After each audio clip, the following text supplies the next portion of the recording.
Ladies and gentlemen, Andy here. I went from depressed and suicidal to living a life of abundance and joy. If I can do it, you sure as hell can too. Hi, I'm Hello? Immy. Andy and I have been seeing one another for almost 6 years. Hell yeah. We date and sleep with women together. We love kinky sex and having a good time, and would like to share a bit about that. Let's talk about aftercare. First of all, what is aftercare? I think it's after sex, caring for your partner. Great. Next question. I think especially with kinky sex, more intense sex, anything Mm, that's maybe not your vanilla, traditional, loving, look into eyes where everyone's probably going to be.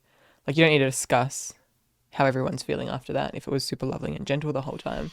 mm, But if you're getting into dominance and submission, whether there's humiliation or just anything that's more full on, that can be a bit much when you're actually coming out of that sexual space. mm. You might say or do things that you wouldn't do outside of the bedroom. So it's nice to check in with everyone, make sure everyone's feeling good and comes out of that sex mindset in a nice way. Yeah. Aftercare is basically a big, nice, warm hug, sometimes literally a warm hug, after really intense, really kinky sex to just basically reset and go back to normal life and make sure everyone had a good time, which obviously we would recommend checking during sex as well, just making sure everyone's having fun. But yeah, it's a nice reset afterwards to say, hey, that was fun. I had Mm. fun. Did you have fun? Is there anything you'd like to do different next time? Is there anything you'd like to improve? What stuff do you want to try next time? It's just a nice cuddle. I think most people understand the concept of this. They Mm. wouldn't use the word aftercare. Like most people who are just having like regular, common, normal sex call it like the afterglow. They'll cuddle after sex. They'll have a little bit of time together. They'll snuggle. Maybe one of them will fall asleep. They'll play with each other's hair or whatever. Like most people understand that Mm. concept. But aftercare is more something that is like, I won't say it's mandatory because at the end of the day, do whatever the hell you want to do. You're all consenting adults. But we like aftercare. We do aftercare. We don't specifically say like, all right, time for aftercare now. But like, I don't think there's ever a time that we'd have really kinky sex with either each other or someone else and then not cuddle for at least a little bit afterwards and chill for a little bit. There's Yeah. never a time that we just kick someone out and say, all right, time to go. Goodbye. I Like, think it's more just the energy that we like is that we also like getting to know somebody who we're sleeping with and to spend some time with them as a person, mm, not just in a sexual setting. yeah. So as for specifics, what do you like? Like you, Immy, what do you like in aftercare? I just like cuddles a lot. Having a little snuggle. Yeah, I just like lots of cuddles and gentleness and kissing. And often then as well comes with that like just gentle conversations. Like, Mm. how was that for you? Did you have fun? Yeah, Little what would check you ins. what would you like to do better next time? What would you like to try next time? How can we make it even better? Like having that sort of like growth mindset or like self-improvement mindset. Like how can we make the sex even better? It was amazing how it was. Be grateful for it. Talk about what you liked, and then how can we have an even better time next time? So And yeah. it's not even necessarily aftercare as much for me, but I also just like then leading into just normal, more like Yeah. everyday chit chat. Mm. And maybe you ask more personal questions, like something that would help you get to know somebody a Mhm. little bit better, just because I feel like you've just had sex. You feel a lot more comfortable with somebody, especially if you haven't seen them many times before or this is the first time sleeping with somebody. I think it's a nice opportunity to just like ask, like, who are you as a person? What do you care about? Like, Yeah. what what's like having the meaning of life kind of questions, I think can sometimes be a really nice way to connect with someone in a more intellectual way after you've just connected with them physically. Yeah, I think a lot of people see the word aftercare. A lot of people who are just getting into BDSM, which is probably quite a few of you watching, see aftercare as this like almost confusing like fuck, what do I do? How do I do aftercare? It's like just cuddle with the person and ask if they had fun. There you go. That's We could end the video right now and say if you want to know how to do decent aftercare, have a cuddle and say, did you have fun? What would you like to try next time? Boom. That's it. So it doesn't have to be this big complicated thing. Ours certainly isn't. Mm. It's not like we have a routine. And if you want to have a routine, go for it. At the end of the day, we're big advocates of all of you doing whatever it is that you want to do, whatever you enjoy. But for us, aftercare is just a cuddle, a conversation, talking about normal things. Mm. Sometimes that even then leads back into sex as well. Yeah. We'll cuddle and we'll have fun and snuggle and all of that kind of stuff, and then boom, you start making out again, you start having sex. But for us, it isn't really some big serious thing. Mm-mm. Maybe some common things that you've seen a lot of the women that we date Mm. and sleep with together and do BDSM and kink and stuff together. Are there any common things that they like? I think again it's just the Cuddling. I think everyone, I say bitches love cuddles, but like everyone likes cuddles. You heard it here. Miss Politically Incorrect Imogen just said, would you like to repeat that for the audience? There's bitches like cuddles. Did you just say the word bitches? Yes. That might be the first time in our relationship. That isn't the way I would say lovely women who deserve to be cherished and they're all queens and they're wonderful human beings. But if you call them, quote, bitches, like you listen to in your little rap songs and your hip hops. You know, I'm including myself in that. I don't think it has the same effect when I'm referring to myself. Like how black people can say the N word. I'm talking about nigger, by the way, but like the N word that we're not allowed to say. But black people can say it. Yeah. Point being, cuddles are nice. And I think I like playing with other girls' hair and giving them a little like naily head massage and just like chatting and kisses. Like it's not that complicated. It's just like nice, cuddly, giving each other some love. Yeah. I think one extra thing I will say that I personally like and a lot of my male clients like, especially if you're super, I don't know, like you like knowledge, you like to figure things out, you're very observant and all of that. I have always found it really fun in that afterglow after sex, like the aftercare stage, to ask a bunch of questions, especially about like in the early days, like, years ago when I was figuring out dating and I was figuring out the opposite sex and women and all of that. I would ask so many questions. Like I was just so unbelievably curious. I would literally ask the question, what is it like to be a woman? And pretty much every woman is like, I don't know. I guess it's nice. I've always been a woman, so I don't know how to answer that. It's like being asked the question, what's it like to be human? And you're like, yeah, you're like, oh, it's I don't know. pretty good. It's all I know. It's cool. You got legs. You take a poo all the time. Like you'd sleep a lot. You have a bit of sex. It's pretty good. But yeah, I would ask questions about like, what is it like being a woman? What are your insecurities? What do you struggle with? What's something that no man would ever guess? Like what is something that it might be surprising to find out about what it's like to be a woman? What are your friendships like? What is it like to get lots of male attention? Because, like most guys by default don't get like a shitload of female attention. What do you like about sex? What is it like to be submissive? Why do you like being submissive?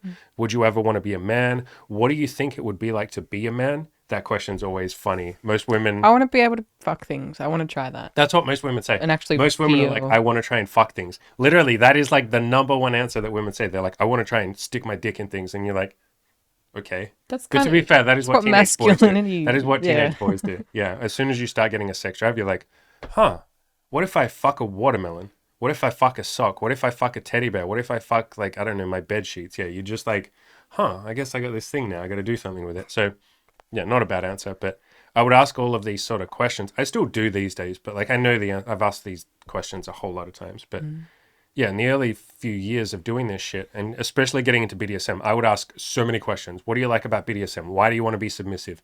What is your biggest kink? Why is that your biggest kink? What are some things that you don't want to do? Why don't you want to do them? Like, I was just so curious. And I feel like the aftercare or the afterglow stage, straight after sex, is when you're all, or when you're both, if there's two of you, when you're both super chill, you're super like relaxed, you're very open, you're very honest. There's no judgment after sex because you've just been inside each other, or you've just like done kinky, especially kinky sex. You've done a whole bunch of wild stuff to each other. There's no judgment. Yeah, and I think on that too, something that can be nice is praise as well. I think because you're in that vulnerable like state. Compliments. Yeah, and you're wanting to, I guess, make sure that the other person doesn't feel like they're being judged. If anything, the opposite, like to be told that they're thought highly of. I think praise can be a really nice thing. And sprinkling in a bit of gratitude as well. I think that's something that we do often most of the time when we have sex. It's like, hey, I'm grateful for you. Hey, that was amazing. Hey, thank you for that. That was so fun. You're so hot. Man, you did such a great job. Yeah, you call that praise, call that compliments, whatever. Just making the other person feel good. Yeah. That's a beautiful way to do aftercare for sure. Yeah. And I think that's at the core of what it is. Especially if, as we said earlier, during sex, it is more intense and you're maybe saying the opposite. Like you're using degrading language as part of BDSM. You're just being rough and kinky if that's something that you're into, yeah. Then it's nice to make sure that like when you come out of that it's like, we do really like you. You seem like a nice person. And we're not in the space where we're calling you a slut or a whore or any other number of names if that's what you're engaging in.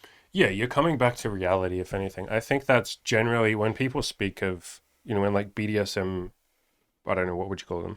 BDSM teachers or gurus or whatever, talk about aftercare. I think that's like the heart of what they're getting at is like bring the other person back to reality. That's kind of the purpose of aftercare. I guess let's add in a little section on what to do if during the aftercare, one or both of you maybe had some aspect of the sex that you didn't enjoy. You're cuddling afterwards, you're having a good time, you say, hey, how did you feel about that? Was that fun? And someone goes, yeah, that was really fun, but like this one little bit here, I don't know if I want to do that again, or I didn't really like that, or maybe we could do this next time, or I don't know how I feel about that. Yeah, and I think because it is a very easy thing when you're really horny and really turned on to get swept up And in the so you're moment. enjoying it in the moment, but then afterwards, maybe you're like, oh, I don't know if I want to do that again. Yeah, Yeah. that's totally okay. Yeah. And it's not a big deal. Mm. That's what aftercare is there for. It's Yeah. even if you have an experience that you're maybe not, you don't want to do again or you weren't 100% comfortable with, it's showing one another that that's still okay and that Mm. you're willing to listen Mm. and talk about it and look after one another. Yeah, it's really not a big deal. And I think with BDSM, some people have or sex in general, I guess, and relationships. People often have this big fear of like, but what if we overstep each other's boundaries? Or what if I hurt the other person? Or what if I do something that they're not comfortable with, but they don't know it until later on? And then what if they have a regret and they go, oh my God, I did that, but now I realize I didn't want to do that? Like, yeah, that's okay. Like sometimes with boundaries, you don't realize something's a boundary until you try it, you give it a really good go, and then afterwards you go, oh, I think that's a boundary. Like how many things have you and I tried sexually, and with some girls that we've been with, where they try something or I try, I've had my own boundaries where I try something, you try something, then afterwards you go, I don't really think I like that. I thought I would like that. And theoretically, before I ever tried it, I thought it was the hottest thing ever. Maybe I even masturbated over it, thinking it was like a big fantasy. But then in real life, I tried it and it's like, oh, I didn't like that. There were some parts of it I wasn't happy with. That's what happens. Well, that can happen. Yeah. You just talk to the people, you talk to your partner or partners, and you say, I didn't really enjoy that. I'd like to try something else next time or tweak it or whatever. And I think, like you said, not taking it personally also helps. Like cuddling afterwards and just listening and not taking it personally or defending. If someone says, I didn't really like that aspect that we tried, rather than going, oh shit, they're attacking me. They're saying that I did something wrong. I'm a bad person. You're not a bad person. You both just tried something together. As long as you were doing the bare minimum stuff we talk about, like, ask your partner if they want to try this. Ask if they're having fun. Like, communicate. The basic shit. Yeah. Get consent, obviously. And when we say get consent, basically, you don't have to sit there every 5 seconds going, do you want to do this? Do you want to do this? Do you want to do this? I mean, you can do that if you want to, but basics of consent apply. You don't need a consent lecture. And if somebody does say, like, I'm not sure how I felt about that, maybe a nice response to that could be, is there something I can do? Yeah. What can I do about that? Do you want to cuddle? Like, what would you like? Yeah. Yeah. And we've had that situation. One girl in particular. And you know who I'm referring to. And she had her own trauma and she'd been through some, sexual trauma in the past. And then after sex a couple of times, she very much like shut down. And so we kind of just said like, what do you want? And she just wanted to cuddle. So we just held her for a while. So there's that comes up sometimes. Like trauma might come up and you might just need to cuddle. But I think that's a beautiful place is like, what would you like from me? Or what can I do for you? And most of the time it's just being listened to and being heard and maybe being cuddled. So yeah. In other words, don't stress too much if there is a situation where afterwards one or both of you aren't happy about something. You just talk about it. Same stuff that you would do normally.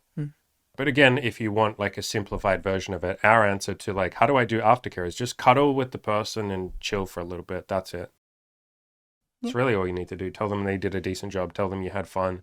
Talk about what you want to do next time. And anything else after that is a bonus. It's just chill and have a good time. Cuddle a little bit. You don't have to be perfect at it. Let's add that caveat too. A lot of the questions that we get on this channel about BDSM are people basically saying, how do I be perfect with BDSM? And it's like, you motherfuckers think that we were perfect with BDSM? I didn't know what the hell I was doing at the start. Neither did you. It was just a matter of trying some things, giving myself permission to not be perfect at the start, taking some baby steps, just trying a few different things, exploring, seeing what I liked, seeing what my partners liked, and then just slowly growing and adding to your tools and your repertoire and your experience over time. I don't think anyone's an expert at BDSM from day one. I don't know how you ever would be. You haven't done it before. And I think especially with something like aftercare, as long as you're going in with the intention Mm. of, I just want to make sure, if you're already in the mindset of, I just want to try and make sure that my partner's doing okay and then I do a good job of this, you're probably most of the way there. It's just that conscientiousness of wanting to make sure you both have a really good time before, during, and after. Mm. So simplified version, aftercare is just whatever, I mean, whatever you want, but just cuddle and chill for a little bit. You don't have to be perfect. It's just intention, having a good time. Mm-hmm. As always, ladies and gentlemen, go out there, crush those goals. If you've been wanting an amazing, awesome, elite sex life, tons of threesomes, plenty of wild adventures, and great memories with awesome people, we would love to help you get there. Here's just a little bit of what our coaching clients have achieved in their time in the program. Renee had a threesome in just his second week of coaching, had a woman write him a love letter, and he went on to have sex with 12 women in just 12 weeks of coaching. Corky had his first threesome, slept with 7 amazing women, and made a ton of awesome memories with them. George and Power both had sex with 10 women each in their 12 weeks, had a bunch of wild adventures along the way. Join me and join them by clicking the coaching link in the description below.